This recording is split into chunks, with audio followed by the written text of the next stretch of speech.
মিনাল মুত্তাকিন। তারা উভয়ে কুরবানি পেশ করল।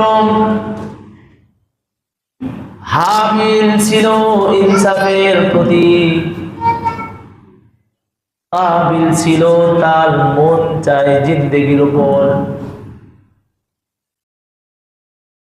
হাবিল কোরবানি পেশ করলো, হাবিল কোরবানি পেশ করলো। কোরবানি কার কবুল হয়েছে তার সলিউশন, উত্তর আমরা কিভাবে খুঁজে পেতে পারি?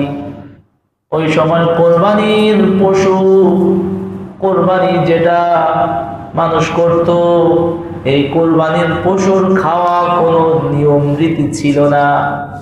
যার কোরবানি কবুল হয়েছে, রব্বে করিম আসমান থেকে আল্লাহর কুদরতি আগুন দিয়ে তার সেই কোরবানিকৃত শস্য, কোরবানিকৃত পশুকে জ্বালিয়ে পুড়িয়ে ছাই করে দিয়ে প্রমাণ করে দিত এ আছে ইনসাফের উপর, এ আছে হকের উপর, এ আছে সত্যের উপর।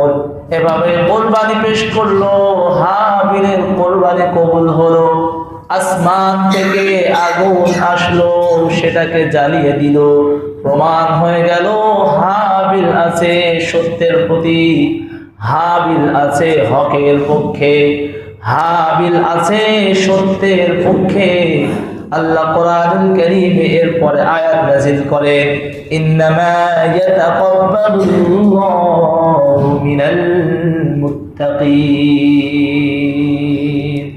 আল্লাহ সুবহানাহু ওয়া তাআলা কে যারা ভয় করে, রব্বে করিমের গোলামি নিয়ে যারা ব্যতিব্যস্ত থাকে, আল্লাহ সুবহানাহু ওয়া তাআলা তাদের কুরবানিকেই কবুল করে। কুরবানি হয়ে গেল,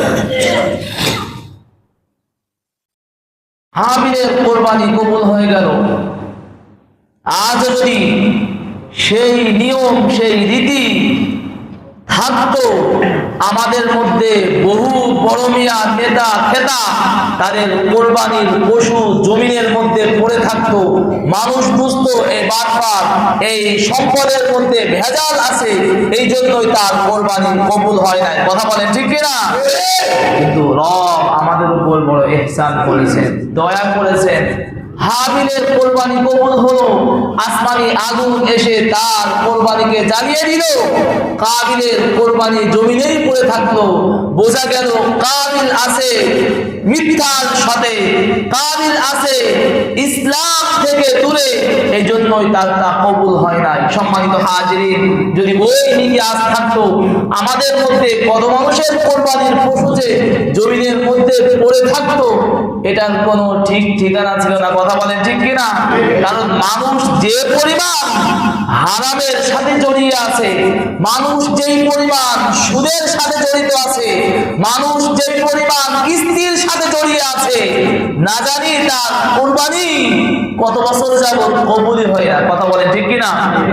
রব বড় ইহসান করেছেন, দয়া করেছেন। সেই নীতি আর রীতি আমাদের সময় নাই। আমরা তো কোরবানি করার পরপরই আমাদের বস্তু সুন্দরভাবে আমরা সেটাকে সাইজ করে খাবার জন্য প্রস্তুত করে ফেলি, পড়ে আলহামদুলিল্লাহ। এটা রব্বে কারীমের দেওয়া অনেক বড় ইহসান। কথা ঠিক কিনা? সম্মানিত হাজিরিন, কোরবানি রব্বে কারীম কোরআনুল কারীমের মধ্যে আয়াত নাযিল করেছেন, ইন্না আ'তাইনাকাল কাউসার ফাসাল্লি লিরাব্বিকা ওয়ানহার ইন্না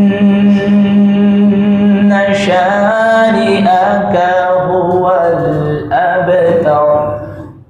আল্লাহ সুবহানাহু ওয়া তাআলা বলেন, ইন্না আ'তাইনাকাল কাউসার। এই সূরা নাজিলের একটা ইতিহাস রয়েছে, একটা প্রেক্ষাপট আছে, একটা শানে নুজুল আছে। আনাস রাদিয়াল্লাহু তাআলা আনহু বলেন, মসজিদে নববীতে রাসূল সাল্লাল্লাহু আলাইহি ওয়াসাল্লাম উপস্থিত হলেন। কিছুক্ষণ তিনি ধ্যান করলেন, কেমন যেন মনে হলো তিনি ঘুমাচ্ছেন। আবার কেমন যেন মনে হলো তিনি অচেতন অবস্থায় আছে। কিছুক্ষণ পর তার চেহারার মধ্যে একটা হাস্যোজ্জ্বল ভাব চলে আসলো। প্রশ্ন করলাম, ইয়া রাসূলুল্লাহ, ইয়া হাবিবাল্লাহ, কি জন্য আপনার মুখের